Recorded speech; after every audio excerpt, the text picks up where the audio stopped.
Hello everyone, welcome back to Raptor academy. నేను మీ శ్రవణ్ సార్ని.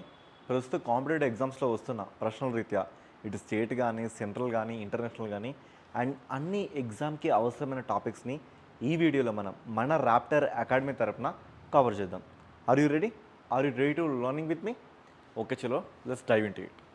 So మన first topic Indian coast guard ship Amulya. So ఇక్కడ అమూల్య అనే ఒక కొత్త షిప్ని మనం తీసుకొచ్చినాం. ఇంతకుముందు మీ అందరికీ అసలు ఐసీజీ ఇండియన్ కోస్ట్ గార్డ్ అంటే మీనింగ్ తెలుసా?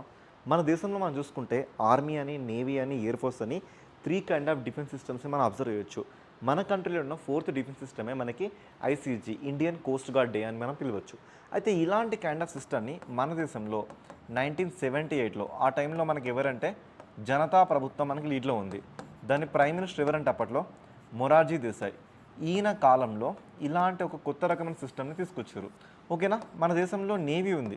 ఈ నేవీ ఎంతసేపు సముద్రాల్లో గస్తీ గాయడం మాత్రమే మనకు కనబడుతుంది. బట్ ఇది కాకుండా మనకి ఇండియన్ కోస్ట్ గార్డ్ అనేది ఎక్కడ కనబడుతుందంటే తీరంలో రక్షణ వివాదం, ఆ రక్షణ వివాదాలు కానీ, రక్షణ విషయాలు కానీ ఎలా ఉండాలనే ఒక విషయానికి స్పష్టత తీసుకురావడానికి ఇవి వచ్చినాయి. అంటే తీరంలో గస్తీ ఎలా గాయాలి, ఇది సముద్రాల్లో మనకు కనబడుతుంది నేవీ అనేది. బట్ కోస్ట్ గార్డ్ అనేది మనకి తీరంలో ఉంటుందండి. సో ఈ తీరంలో ఉండే విధంగా మనం సెటప్ చేసినప్పుడు మనం కొన్ని రకాల షిప్స్ని మనం అలవాటు చేసుకుందాం. ఎలా అంటే ప్యాట్రోలింగ్ విజెస్, అంటే మన దేశంలోకి ఇల్లీగల్ ఎమిగ్రెంట్స్, అంటే ఎవరైతే మన దేశం పాస్పోర్ట్ లేకుండా, వీసా లేకుండా మన దేశంలోకి ఎంటర్ అవుతుండ్రో అలాంటి వాళ్ళని స్టాప్ చేయడానికి, లేదా కౌంటర్ టెర్రరిజం యాక్ట్, ఉగ్రవాదులను కూడా అరికట్టడానికి మనం ఇలాంటి కైండ్ ఆఫ్ సిస్టాన్ని మన దేశంలో ఉన్న తీర దళం వెంబడి మొత్తం కూడా తీసుకొచ్చుకుందాం. ఇలాంటి తీరంలో ఇప్పుడు మనకు వచ్చిన ఒక కొత్త ఫాస్ట్ ప్యాట్రోలింగ్ విజర్ ఏంటంటే దట్ ఈస్ అమూల్య. ఇక్కడ మీకు కనబడుతుంది కదా. సో దీన్ని మనం అమూల్య అంటాం. ఇదేంటంటే మనకి ఫాస్ట్ ప్యాట్రోలింగ్ వెజల్ అన్నట్లుగా, ఫాస్ట్ ప్యాట్రోలింగ్ వెజల్. ప్యాట్రోలింగ్ అంటే ఏంటి? గస్తీ గాయడం కదా. సో అలా ఇది మనకు వచ్చింది. ఇది వచ్చేసి మనకి అదమ్య తరగతికి చెందింది. మరి అదమ్య తరగతి ఏంటంటే మరి వాటి విషయాల్ని ఒకసారి మనం డిస్కస్ చేద్దాం. ఓకేనా? సో ఫస్ట్ ఆఫ్ ఆల్ చూసుకుంటే ఇది 8 కొత్త తరం అదమ్య క్లాస్ ఫాస్ట్ ప్యాట్రోలింగ్ వెజల్స్లో ఇది 3వది. మొత్తంగా మనం 8 కైండ్ ఆఫ్ షిప్స్ని ఆర్డర్ పెడితే ఆ 8 కైండ్ ఆఫ్ షిప్స్లో మనకి ఇది ఎన్నోకి వచ్చిందంటే 3వ దానికి వచ్చింది. మరి దీన్ని తయారు చేసిన వాళ్ళు ఎవరు? దీన్ని తయారు చేసిన వాళ్ళు ఎవరంటే గోవా షిప్ యార్డ్ లిమిటెడ్. వీళ్ళు మనకి గోవా పనాజీలో సెటిల్ అయిపోతారు. ఎవరా? దీన్ని తయారు చేసిన గోవా షిప్ యార్డ్ లిమిటెడ్ వాళ్ళు దీన్ని రూపొందించారు. దీన్ని రూపొందించడం కాకుండా దీన్ని ఎక్కడ స్టే చేయించారంటే పారాదీప్లో స్టే చేయించారు. మరి పారాదీప్ పోర్ట్ ఎక్కడ ఉంచారంటే ఇది మనకి ఒడిస్సాలో కనబడుతుంది. ఓకేనా? ఇది మనకి ఒడిశాలో ఉంది. అండ్ తూర్పు విభాగంలో ఉన్న అత్యంత పెద్ద పోర్టులలో ఈ పారాదీప్ కూడా ఒకటి. మరి ఎందుకు మన దీన్ని అదమ్య క్లాస్ అంటున్నాం? అసలు అదమ్య క్లాస్లో ఉన్న షిప్స్ ఏం చేస్తాయి అంటే నిఘా, సర్వీలెన్స్ కానీ, నిషేధం, ప్రొహిబిషన్ కానీ, రెస్క్యూ, యాంటీ స్మగ్లింగ్ ఇలాంటి కార్యకలాపాలను చూసుకుంటాయి. మరి దీనికి ఉన్న కీ ఫీచర్స్ ఏంటంటే యాక్చువల్లీ కీ ఫీచర్స్ మనం ఎవరు ఎగ్జామ్స్లో అడగరు. కాకపోతే as a citizen of India మనం గుర్తుపెట్టుకుంటే సరిపోతుంది. దీని డీజిల్ ఇంజిన్ కెపాసిటీ మనం చూసుకుంటే 3000 కిలోవాట్స్ అంట. మరి ఇది 1500 నాటికల్ మైల్స్ వరకు పరిగెడుతూనే ఉంటుంది, ఎక్కడ కూడా స్టాప్ అవ్వదు. 1 నాటికల్ మైల్ 1 NM = 1.8 కిలోమీటర్ అని మనం గుర్తుపెట్టుకోవాలి ఈ కేసులో. ఓకేనా? సో దీన్ని మనం స్వదేశీయంగా తయారు చేసుకుందామని ఇక్కడ కొన్ని విషయాలు చెప్తున్నాయి. అండ్ ఇక్కడ మీరు చూసుకుంటే ఈ అదమ్య క్లాస్ ఏదైతే సర్విలెన్స్ కానీ, గస్తీ గాయడం కానీ, యాంటీ స్మగుల్ కానీ వీటి కోసం వచ్చింది కదా. సో ఇందులో మొత్తం మనం ఆర్డర్ పెట్టిన షిప్స్ ఏంటంటే 8 షిప్స్. ఓకేనా? They are Adamya, number 2 Akshar, number 3 Amulya, number 4 Akshay, number 5 Achal, number 6 Atal, number 7 Ajit, number 8 Aparajit. ఇందులో ఇప్పుడు మనం అమూల్య వరకు వచ్చినాం. ఈ అమూల్య చూసుకుంటే ఇది ఎక్కడ సెటిల్ అయిపోయింది? ఇప్పుడు మనకి పారాదీప్ పోర్ట్లో సెటిల్ అయిపోయింది. ఓకేనా? అలా అదమ్య, అక్షర్, అమూల్య వచ్చినాయి. ఇంకా మిగతా 5 షిప్స్ ఫ్యూచర్లో రాబోతున్నాయి. వచ్చినప్పుడు మళ్ళీ మాట్లాడుకుందాం. ఓకేనా? అండ్ ఈ కేసులో మీరు గుర్తుపెట్టుకోవాల్సిన ఒక సిగ్నిఫికెంట్ పాయింట్ ఉందండి. అదేంటి అంటే సో తెలుగైనా ఇంగ్లీష్ అయినా అందరు ఇక్కడ ఇంగ్లీష్లో రాసుకోండి. UN క్లాస్ 1982 అనే ఒక కన్వెన్షన్ ఉంది. UN క్లాస్ అంటే అర్థం ఏంటంటే యునైటెడ్ నేషన్స్. ఓకేనా? United nations convention, united nations convention on law of seas. Law of seas, U for united, N for nations, C for convention, L for law, O for of, S for seas. అంటే సముద్రాలలో ఎవరికి ఎలాంటి చట్టాలు ఇక్కడ వర్తిస్తున్నాయనే కేసుని మనం చూడొచ్చు. అయితే మరి ఇండియాని మనం అబ్జర్వ్ చేస్తే ఇలా గుజరాత్ నుంచి మీరు చూసుకుంటే మొత్తంగా మనకి ఇలా తీరం కనబడదా?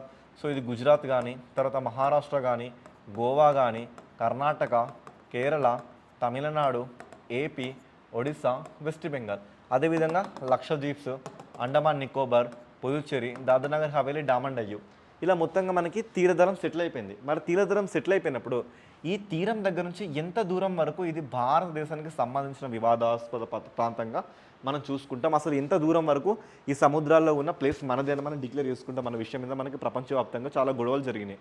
ఆ గొడవలలో 1982లో ఒక కన్వెన్షన్ వచ్చింది. యాక్చువల్లీ ఈ కన్వెన్షన్ ఇంతకుముందు మనం ఏమంటామంటే 1958లో చూసుకుంటే దీన్ని జెనీవా కన్వెన్షన్ అంటాం. ఓకేనా, ఈ జెనీవా కన్వెన్షన్ బ్రేక్ అయిపోయింది. అందుకే మనం United nations convention on law of సీస్గా ఒక కన్వెన్షన్ తీసుకొచ్చుకున్నాం.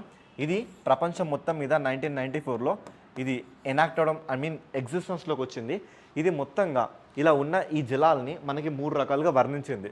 సో ఎప్పుడైతే ఈ తీర దళం నుంచి మనం కాస్త దూరం ముందుకెళ్తామో అప్రాక్సిమేట్లీ ఒక 12 నాటికల్ మైల్స్, వీటిని మనం ఏమంటామంటే టెరిటోరియల్ జోన్ అంటాం. ఓకేనా, ఇంగ్లీష్లో తెలుగునా ఇంగ్లీష్లో గుర్తుపెట్టుకోండి, దీన్ని మనం టెరిటోరియల్ జోన్ అంటాం.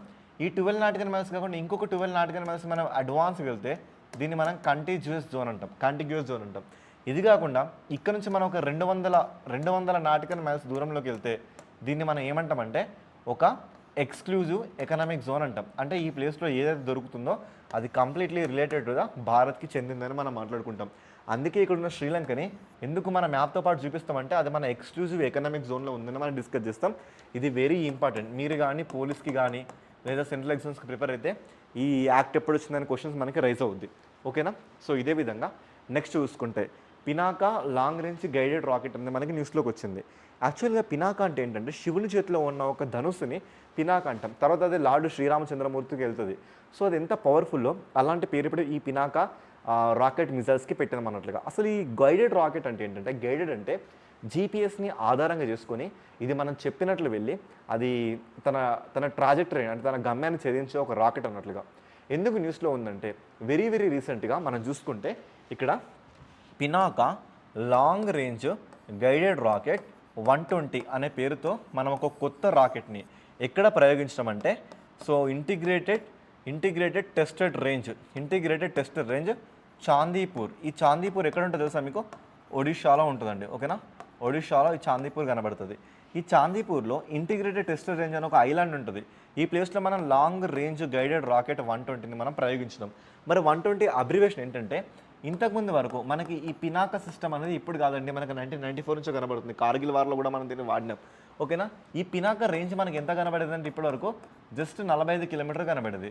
బట్ ఇప్పుడు ఈ పినాకాని మనం 120 కిలోమీటర్స్కి సెటిల్ చేసినాం కాబట్టి ఇక్కడ దీన్ని మనం 120 అనే పేరుతో పిలుస్తున్నాం. ఓకేనా, సో ఈ రాకెట్ లాంచర్లని వాడడానికి మనం కొన్ని ట్రక్కులను వాడతాం. ఓకేనా, మనం కొన్ని ట్రక్కులను వాడతాం. ఆ ట్రక్కులను ఇక్కడ సాల్వో ట్రక్స్ అనే పేరుతో పిలుస్తున్నాం. ఇవేనండి. సో ఇక్కడ మనం కనబడుతున్న ఈ ట్రక్స్ వచ్చేసి సాల్వో ట్రక్స్. వీటి మీద మనకి ఏం కనబడతాయి అంటే ఈ రాకెట్ లాంచర్లు కనబడతాయి. ఓకేనా, ఈ ఒక్కొక్క ట్రక్ మనకి అప్రాక్సిమేట్లీ 12 రాకెట్లని మోసే కెపాసిటీ ఇక్కడ ఉంటుంది. అయితే దీని స్పెషాలిటీ ఏంటంటే ఈసారి మనం చేసిన ఈ ఎక్స్టెండెడ్ రేంజ్ 120 అనేది పూర్తిగా స్వదేశీ పరిజ్ఞానంతో తయారైంది. అండ్ అది కాకుండా దాని రేంజ్ కూడా పెరిగింది. ఇది మోర్ కంపాటబుల్ అంటే మనం దీన్ని ట్రావెల్ చేయొచ్చు, ఎక్కడికంటే అక్కడ తీసుకెళ్ళచ్చు. మళ్ళీ ఫ్యూచర్లో కొత్త రకమైన వేరియంట్స్ వచ్చినా కూడా ఇదే లాంచింగ్ ప్యాడ్ని యూజ్ చేసి మళ్ళీ రాకెట్స్ మనం ప్రయోగించవచ్చు అని ఇక్కడ ఈ థియరీ చెబుతుంది మనకి.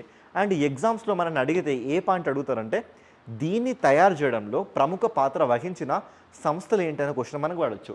ఓకేనా, దీనిలో ప్రముఖ పాత్ర వహించిన సంస్థలు ఏంటంటే ఈ 2 సంస్థలు కూడా మనకి పూణేకి చెందిన సంస్థలు. ఒక సంస్థ ఏంటంటే ఆర్మామెంట్ రీసెర్చ్ అండ్ డెవలప్మెంట్ ఎస్టాబ్లిష్మెంట్, ఒక సంస్థ పేరు ఆర్మామెంట్ రీసెర్చ్ డెవలప్మెంట్ ఎస్టాబ్లిష్మెంట్. ఇంకో సంస్థ పేరు high energy materials research laboratory. ఒకటి high energy materials research laboratory ఒకటి. ఇది కాకుండా మనం చూసుకుంటే ఆర్మామెంట్ రీసెర్చ్ డెవలప్మెంట్ ఎస్టాబ్లిష్మెంట్. ఈ 2 సంస్థలు మనకి డిఆర్డిఓ డిఫెన్స్ రీసెర్చ్ డెవలప్మెంట్ ఆర్గనైజేషన్స్తో కొలాబరేట్ అయ్యి ఈ 2 సంస్థలు కూడా మనకి దీన్ని తీసుకొచ్చినాయి. రేపు పొద్దున ఎగ్జామ్స్లో అడిగితే మళ్ళీ ఈ క్వశ్చన్ అడగడానికి మోర్ ప్రాబబిలిటీ ఉంది అండి. ఓకేనా, నెక్స్ట్ ఆల్రెడీ మీ అందరికీ తెలిసే ఉంటుంది ఇప్పటికే FIDE chess rapid chess world tournament జరిగింది. ఆల్రెడీ మన నరేంద్ర మోదీ కూడా వీళ్ళిద్దరికీ విష్ చేసిండు. ఇందులో చూసుకుంటే మొదటి స్థానంలో ఎవరు వచ్చాడంటే సో ఇక్కడ మనకు కనబడతారు. మొదటి స్థానంలో మ్యాగ్నస్ కార్ల్సన్ వచ్చిండు. సెకండ్ ప్లేస్లో అలెగ్జాండ్రా వచ్చింది. ఇంకా థర్డ్ ప్లేస్లో మన దేశం చెందిన కోనేరు హంపి అండ్ అర్జున్, వీళ్ళిద్దరు మనకి ఇందులో మనకి రావడం జరిగింది. ఒక సింగిల్ అండ్ కరెంట్ స్పోర్ట్స్లో అంత డెప్త్గా ఏం వెళ్ళకండి, సరిపోతుంది. ఓకేనా, యా నెక్స్ట్ ఆల్రెడీ నిన్న మనం మాట్లాడుకున్నాం. నిన్న మనం కరెంట్ అఫైర్స్ మాట్లాడుకుందే ఈ ద్రౌపది ముర్ము ఇష్యూతోని. ఇక్కడ ద్రౌపది ముర్ము మళ్ళీ న్యూస్లోకి ఎందుకు వచ్చిందంటే ఒకసారి క్లారిటీగా చూడండి. ఇక్కడ థింగ్ ఏంటంటే ఐఎన్ఎస్ ఇండియన్ నేవల్ సబ్మెరైన్ దీని పేరు ఏంటంటే, సో ఇప్పుడు మనం చూసుకుంటే దీని పేరు ఏంటంటే ఫస్ట్ ఆఫ్ ఆల్ ఇది వచ్చేసి మనకి కల్వరి తరగతికి చెందిన ఒక సబ్మెరైన్. ఓకేనా, కల్వరి తరగతికి చెందిన ఒక సబ్మెరైన్. ఈ సబ్మెరైన్ మీద మనకి వాక్షీర్. ఓకేనా, వాక్షీర్ అనే ఒక సబ్మెరైన్లో మన దేశానికి చెందిన మన రాష్ట్రపతి శ్రీమతి ద్రౌపది ముర్ము గారు ఈ ఇండియన్ నేవల్ సబ్మెరైన్ వాక్షీర్లో ప్రయాణించింది. ఈ వాక్షీర్ ఏ తరగతికి చెందింది? కల్వరి తరగతికి చెందింది. అసలు వాక్షీర్ అంటే అర్థం తెలుసా మీకు? ఇది ఒక శాండ్ ఫిష్, అంటే చాలా దారుణమైన హంటింగ్ ఫిష్. ఒక్కసారి ఇది వేటాడిందంటే ఇక కథమే స్టోరీ. సో ఇలాంటి వాక్షీర్లో తను ప్రయాణించింది. ఎక్కడ ప్రయాణించిందంటే మనకి కర్ణాటకలో కార్వార్ అనే ప్రదేశం ఉందండి. ఈ కార్వార్ అనే ప్రదేశంలో మన ద్రౌపది ముర్ము గారు ప్రవేశించారు. ఓకేనా, ప్రయాణించారు. అయితే అసలు కల్వరీ క్లాస్ అంటే ఏంటి, ఈ ఐఎన్ఎస్ వాక్షీర్ స్టోరీ ఏంటి, ఇది మనం మాట్లాడుకుందాం. ఇలా ఈ ఐఎన్ఎస్ కల్వరీ తరగతికి చెందిన వాక్షీర్లో ప్రయాణించిన తొలి మహిళా రాష్ట్రపతి. ఓకేనా, ఇదే కాంటాక్ట్ చూసుకుంటే రెండవ రాష్ట్రపతి. మహిళలు చూసుకుంటే తను మొదటి రాష్ట్రపతి. అదే మనం టోటల్ రాష్ట్రపతి చూసుకుంటే సెకండ్ రాష్ట్రపతి. మరి ఇదే బేస్లో మరి మొదటి రాష్ట్రపతి మనకి ఎవరు అంటే, సో ఇక్కడ చూసుకుంటే మనకి ఏపీజే అబ్దుల్ కలాం గారు. తను ప్రయాణించింది ఐఎన్ఎస్ సింధు రక్షక్లో తను ప్రయాణించిండు. అది ఏ సంవత్సరంలో సార్ అంటే 2006లో ప్రయాణించిండు. అయితే ఇప్పుడు మాట్లాడుకుంటున్న ఈ కాంటెక్స్ట్లో అసలు ఐఎన్ఎస్ వాక్షీర్ అంటే ఏంటి, దీని గురించి కాస్త ముచ్చటిద్దాం. ఈ ఐఎన్ఎస్ వాక్షీర్ అనేది మన దేశంలో ప్రాజెక్ట్ 75 అన్న ఒక విభాగం కింద దీన్ని ఎస్టాబ్లిష్ చేసారండి. ఈ ప్రాజెక్ట్ 75 కింద మొత్తంగా మనకి ఇలాంటి సబ్మెరైన్లో 6 వస్తాయి. ఈ 6ని మనం అబ్జర్వ్ చేసుకుంటే మొదటి దాని పేరు ఐఎన్ఎస్ కల్వరి, రెండో దాని పేరు ఐఎన్ఎస్ కాందేరి, మూడో దాని పేరు ఐఎన్ఎస్ కరాంజో, నాలుగో దాని పేరు ఐఎన్ఎస్ వేలా, ఐదో దాని పేరు ఐఎన్ఎస్ వాగిర్, ఇక చివరిగా ఆరో దాని పేరు ఐఎన్ఎస్ వాక్షీర్గా మన కళ్ళ ముందుకు వచ్చినాయి అన్నట్లుగా. మరి వస్తే దీన్ని డెవలప్ చేసింది ఎవరు? ఇది రేపు పొద్దున మనం అడగడానికి ఉన్న ఒక క్వశ్చన్. దీన్ని ఎవరు డెవలప్ చేస్తారంటే మజ్గౌ డాక్ షిప్ యార్డ్ లిమిటెడ్. వీళ్ళు ఎక్కడ ఉంటారు? మనకి బాంబే ఆర్ ముంబైలో కనబడతారు. ఓకే, మరి దీని స్పెషాలిటీ ఏంటి? మనం ఇంతవరకు కల్వరీ క్లాస్ అంటున్నాం కదా, దీని స్పెషాలిటీ ఏంటంటే ఇవి తక్కువ రేడియేషన్ని ఉత్పత్తి చేసి తమ ఏ స్థానంలో చెప్పకుండా ప్రయాణించడంలో దిట్ట. అండ్ దాంతోపాటు చాలా dangerous torpedoes, anti guided missile systems కలిగి ఉన్నాయి. ఇంకా దాంతోపాటు అడ్వాన్స్డ్ జీపీఎస్ సిస్టమ్ దీంట్లో ఉంది. ఇంక ఇదొకటే కాకుండా అసలు శబ్దము చేయకుండా క్వైట్గా వెళ్ళి అటాక్ చేయడంలో ఇవి దిట్ట అన్నట్లుగా మనం ఇక్కడ చూసుకోవచ్చు. ఓకేనా, నెక్స్ట్. సో పురాతన శిల్పంలో ఐఎన్ఎస్ కౌండిన్య. ఆల్రెడీ ఈ ఐఎన్ఎస్ కౌండిన్య మన కరెంట్ అఫైర్స్ స్టార్ట్ కాకముందే మనకు వచ్చిందండి. ఓకే, ఫస్ట్ ఆఫ్ ఆల్ ఇక్కడ మీకు కౌండిన్య అంటే ఎవరు అంటే ఆగ్నేయ ఆసియా నుంచి ఓడలు నడిపిన ఒక దిగ్గజ నావికుడి పేరే మనం కౌండిన్య అనే పేరుతో పిలుస్తున్నాం. కౌండిన్య అంటే బేసికల్గా ఎవరంటే ఒక గ్రేటెస్ట్ సెయిలర్. మరి ఎందుకు న్యూస్లోకి వచ్చింది అంటే, సో చూడండి ఎంత నీట్గా రాసిర్రు. కూడా పోర్బందర్ మనం చూసుకుంటే గుజరాత్ నుంచి హైలెస్సా అనే సాంగ్ పాడినప్పుడు ఒక 2 తెడ్లు వేస్తూ గాలి వాళ్ళతో తెరచాపల ఆధారంగా నడిచే ఓడని ఇప్పుడు తయారు చేస్తే ఎలా ఉంటుందో, సో అలా ఉంటుంది మనకి ఐఎన్ఎస్ కౌండిన్య. ఈ ఐఎన్ఎస్ కౌండిన్యని మనం అజంతా గుహల్లో ఉన్న కొన్ని రిఫరెన్సెస్ని వాడుకొని అసలు ఎలాంటి డీజిల్ సిస్టమ్ కానీ ఎలాంటి మనం చూసుకునే జనరేటర్ కానీ మోటార్స్ కానీ వాడకుండా దీన్ని మనం తయారు చేస్తున్నాం అన్నట్లుగా తయారు చేసి ఇప్పుడు ఈ కౌండిన్యని మనం 18 మంది నావికులతో 1400 కిలోమీటర్ల దూరం ప్రయాణం చేసినాక చివరగా 15 రోజుల తర్వాత ఇది ఒమన్ తీరానికి చేరింది. అలా ఒమన్ తీరానికి చెందింది కాబట్టి ఇప్పుడు దీన్ని మనం న్యూస్లో మాట్లాడుకుంటాం. దీని ప్రత్యేకత చూసుకుంటే సో ఎక్కడ కూడా దీంట్లో మనం మేకులు వాడలేదు. అంటే ఇప్పుడు ఇలా చెక్కలు ఉన్నాయి కదా, ఈ చెక్కలు ఎక్కడ కూడా మనం మేకులు వాడలేదు. జస్ట్ మనం ఏమంటాం క్లాత్ని చుట్టూ దీన్ని తయారు చేస్తున్నాం అన్నట్లుగా. అందుకే దీన్ని ఏమంటామంటే స్టిచ్డ్ షిప్. ఏమంటున్నాం? స్టిచ్చింగ్ షిప్, స్టిచ్చెస్ వేసినాం అన్నట్లుగా మనం. సో స్టిచ్చెస్ షిప్ అనే పేరుతో మనం దీన్ని అడ్రస్ ఇస్తున్నాం. ఇంకా దీన్ని మనం హైట్ చూసుకుంటే 65 అడుగుల పొడవు, 22 అడుగుల వెడల్పు. సో ఎత్తు చూసుకుంటే మనకి 13 అడుగులు ఇలా మనకు కనబడుతుంది. దీన్ని మన దేశంలో ministry of shipping and ports వాళ్ళు దీన్ని 2023లో దీని తయారీకి ప్రారంభిస్తే 2025 ఈ సంవత్సరం ఇది మనకి కమెంట్స్ అయింది. సో ఇలా గుర్తుపెట్టుకునే ఐఎన్ఎస్ కౌండిన్య ఏంటంటే సో ఎలాంటి మోడర్న్ జనరేటర్స్ కానీ ఇలాంటి సిస్టమ్స్ వాడకుండా మన దేశంలోకి వచ్చిన ఒక షిప్గా మనం దీన్ని చూడొచ్చు. ఓకేనా, సో గాయస్ ఇవి ఈరోజు కరెంట్ అఫైర్స్. ఇంతకంటే బెస్ట్ అండ్ మోర్ క్వాలిటీతో మళ్ళీ నెక్స్ట్ సెషన్లో కలుసుకుందాం. సో అందరికీ ఆ wish you happy new year. So కొత్త సంవత్సరం, కొత్త ఊహలు, కొత్త మధురానుభూతులు. సో ఖచ్చితంగా ఎన్ని ఆనందాలు, ఎంత హ్యాపీనెస్ ఉన్నా, ఎంత బాధ ఉన్నా, ఏమున్నా సో అన్నిటిని దిగమింగేసుకోండి. ఈ సంవత్సరం మీది. ఎందుకంటే ఈ సంవత్సరం డెఫినెట్గా మనం ఒక నోటిఫికేషన్ చూడబోతున్నాం. 2025 మీకు గాయాలను మిగిల్చిన, జ్ఞాపకాలను మిగిల్చిన, మధురానుభూతులు మిగిల్చిన, సో లెక్కలేనంత ఆనందాన్ని ఇచ్చిన ఈ సంవత్సరం ప్రతిదాన్ని మీకోసం బిల్డ్ చేసుకోండి. మీకోసం బిల్డ్ చేయడం మన రాప్టర్ అకాడమీ తరపున నేను మీ ముందుంటా. కరెంట్ అఫైర్సే కానీ, జోగ్రఫీ కానీ, సో ప్రతి దానికి నేను మీ ముందుండి మిమ్మల్ని నడిపిస్తా. ఓకే, సో ఖచ్చితంగా ఈ సంవత్సరం విజయం మీదే అవ్వాలి. మీరు కానీ 24/7 మీ ఆలోచన, మీ నిద్ర, మీరు నిద్రపోతున్న మీ కళలో కూడా మీకు నా జాబ్, నా ఒంటి మీద, నా భుజాల మీద ఉన్న నా స్టార్స్ ఇలాంటివి గుర్తొచ్చేలాగా మిమ్మల్ని మీరు ట్రైన్ చేసుకోండి. ఓకేనా? సో ఖచ్చితంగా ఈ సంవత్సరం విజయం మనదే మనదే మనదే. ఓకేనా? సో అందరికీ happy new year. Signing off.